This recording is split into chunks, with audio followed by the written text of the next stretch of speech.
So, it is now Friday, 2 days into this event, and we actually have access to Queen EO as well, including the Ascension materials if you grind enough of the ladder, and you don't have to grind much, luckily, because I did it just now. So I will be doing a first impressions of her as well. Rejoice, young man. There she is. Himiko 2.0, Himiko Lily, a lot of names people are giving to her, but yeah, also a ruler, which, you know, adds to that, I suppose. Wait, is she Chiyo Sakura's VA?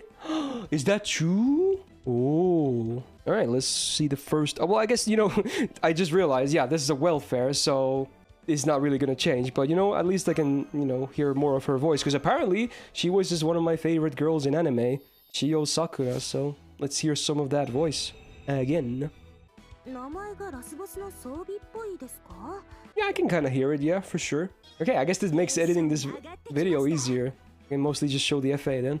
Do like that expression though as a bonus. Kinda mischievous, like she's up to no good in a cute way. So, now we can at least see a change. The FA, I actually have not seen it. I have obviously seen the stage art. It was kinda hard not to. But FA I have not seen. So, let's go. Hopefully it's a nice waifu FA. Because I already like Himiko a lot as well. Let's see. Well, that's a pose and a half. I see some feet. First thing. That's kind of nice. Alright, let me get a closer look into this. Totally for research purposes. I love the patterns, dude. Whenever there's stuff like this is why I like Ritra a lot as well. Except she has the massive tail that I dislike, but in this case, we don't have that. Can we just admire that for a second? I mean, this side is pretty good too. So, again, there's not really anything to choose from here, so obviously I'm going to be rocking this one. But there you go, aesthetic side, again, not much to say because it's a welfare. In fact, this is probably the first time I'm actually doing a first impressions on a welfare, so, you know, that's cool. But, yeah, I approve. I mean, I'm obviously a big fan of Himiko's aesthetic as well, especially Ascension 1, and this is pretty close to Himiko Ascension 1, so what's there not to like, you know? So then, I realized I did not even max level her yet, so let me do that first. So, starting from the gameplay side, let's look at the stats. So, assume she's a DPS again. I'm pretty sure she is, because Jordanian also said she's gonna be in the looping sheet, so... Attack 8.9k, base, no foes. For a ruler, it's not bad, actually. Because usually they're very HP dominated anyway, so... You know, actually not bad for a 4-star ruler, I would say. Not bad. So let's take a look at passives then. First, Magic Res B, cool. Territory Creation B, also cool, because I think she's arts. Also, let's check that.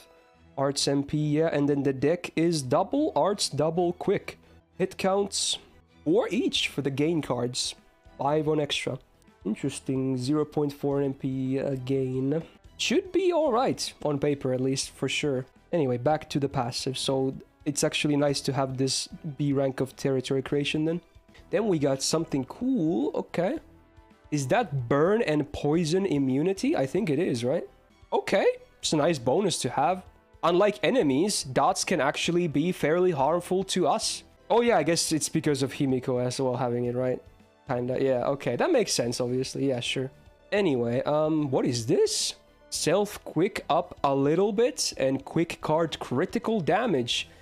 And is that damage against wild beasts? Like wild animals? Oh no, it's a trait. It's not. Oh, it's not damage, it's a trait. What? So she has a wild beast trait? Okay, maybe there's some gameplay revolving this, or maybe it's lore based, but okay.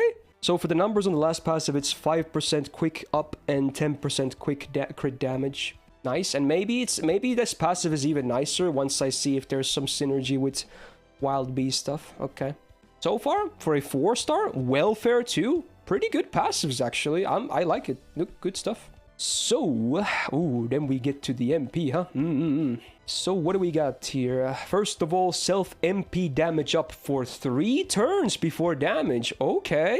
And then you do the damage, right? Okay. And then apply a curse to 3 turns, which scales from OC. Okay, that's kind of lame. Who cares? And Curse Amplifier for 3 turns. Okay. I like the MP damage for 3 turns. Besides that, it doesn't sound too appealing. Let's see what the numbers look like. So it's the MP damage. It's just a base normal effect. Doesn't scale from anything. It's 10%. But because it is before damage, and because it's for 3 turns, is actually pretty good, you know? Also, this MP is AoE. I don't think I mentioned that yet. So it's AoE damage. 4 hits? Wow. So yeah, now I'm not surprised why she will be included in the looping sheet. A 4-hitter arts AoE MP certainly sounds like something that should be looping. So for looping purposes, that MP damage sounds good. It's an alright MP. And obviously free MP5 is going to be happening later because she's a welfare. So that's cool. Then let's move on to skills. Oh, we got an arts icon. Love it. Because again, she's supposed to loop, right? So you want to see an arts up. Self arts up 3 turns. Good. And damage against divine enemies for 3 turns. Okay. And AoE curse on enemies for 5 turns. So she has another AoE curse. Van Gogh synergy, I guess. I don't know. Now, it's a 6-turn cooldown. 30% arts up. I'm kind of surprised. I was expecting 20, especially a looper. Okay, that's good. And then 50% divine damage for 3 turns. And the curse is 1k. No, not scale in 5 turns. Dude, besides the curse, this is actually not bad. Again, divine, common trait among bosses. For farming, is not going to be a huge deal. But for bosses, it's going to be great. And because it's 30% instead of 20 for arts, that just helps with your gains and damage as well. So I like it. Moving on, we got a battery icon. Ooh. I'm guessing it's a small one, but who knows. Self-battery, okay.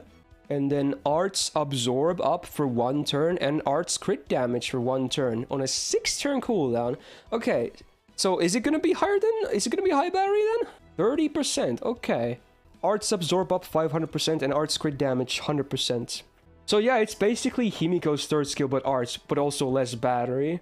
I feel like this skill is a bit on the weaker side. It might still be enough to make her loop anyway, obviously, the 30% battery, but on a 6-turn cooldown, both the crits also being 1 turn each, it's kind of weak. But you know what? I'm sure it's still enough, right? Even if the skill itself is kind of weak, it's probably still enough for her main purpose, so... While the skill itself might not be amazing, yeah, you're probably gonna be fine. And then we have a sword, which means attack up of some sort, surely. I'd be surprised to find out otherwise. All allies attack up for 3 turns. Cool. And then all allies that are wild beasts get crit damage for 3 turns. And a star bomb.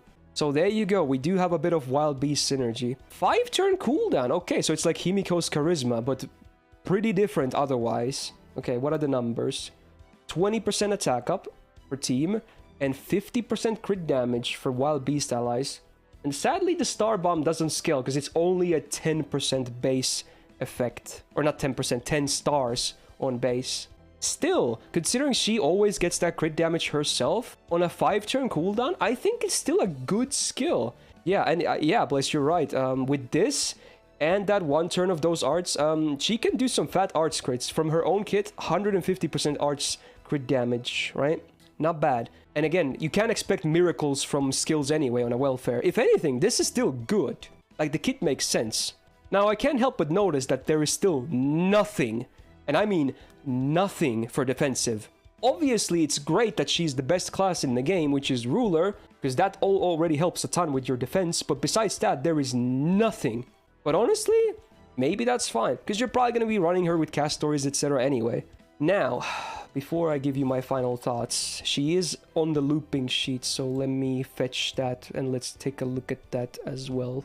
So, with both our double Castoria setups in this form, you can either run a 50%er in Ocean Flyer, the Great Artsy, which is also free, or apparently you can also run the Big Black Grail. I'm surprised. So let's take a look at the first one with 50%er. 2004 in the Mystic Code. Damage? Is this MP5 or MP1? I would assume MP5 because welfare, right? Yeah, and compared to Space Star. Yeah, okay, let's see. So with the same setup. Wow. And she's running Black Grail here as well. Wow. Well, that's kind of nuts. That's kind of really nuts. So yeah, full offense. Really paying off, huh? Okay, so the gains is not... they're good, but they're not good enough for you to run Black Grail against Berserker and Assassin, so keep that in mind, though. But still, that's a lot of classes you can loop regardless, okay? And if you run the 50%er, then you can presumably do Berserker and Assassin as well. Wow. Yeah, dude, this is... I'm surprised she's a welfare after seeing this, if anything. So she's gonna be like... I mean, Ranmaru, sure, she's pretty good too, right? But nowhere near these numbers. So she's gonna be like the budget looper. This is real impressive. I did, obviously, when I went through her kit, it was full of offense buffs, but I wasn't expecting the numbers to be this good. If you don't have like a high MP level Space Star or a Grailed one, yeah, you have some amazing options otherwise. I'm happy that they're actually giving away amazing welfares. So, having seen those numbers now, here's my final thoughts. As a looper, she looks amazing. Just flat out amazing. Like, even if you have some of the premium options, she might still be a better option, depending on your numbers. Like, goddamn, that says a lot. So for looping, she should be absolutely just top. Now, for bosses, probably pretty good too. Maybe not as good as for looping. I don't really see a reason why she wouldn't be pretty good against bosses too. Yeah, especially because she has anti-divine. Because like I said earlier, maybe not super common in farming, but for bosses, yeah, it's pretty common. Definitely top 3 most common traits you'll find on bosses that have traits. And Ruler, in my opinion, still the best class in the game. Wow, this is a, dare I say, top 3 welfares of all time? I think that's pretty correct. Maybe even top 1, I don't know. This looks kind of good. This looks really damn good. Wow, I'm actually very impressed. Look forward to seeing her on a high placement on a tier list next year, I guess. That was Queen Io. Looks to be amazing in just about everything. So I'll leave the first impressions here then, but yeah. I'll also include the link to the spreadsheet in the description for people that want to inspect a little bit closer themselves. Also shout out to Jord for making it, of course, and updating it. So with that, if you enjoyed this first look into Queen Io, do me a solid, press the like button and subscribe for more. A lot of videos planned out. And speaking of tier lists, 5-star tier lists are coming. 5-star CE tier lists. I plan on doing 2 of them for free and for premium ones starting next week. So yeah, I know you guys like those tier lists, so stay tuned. Have a nice rest of your day as well. And a peace out.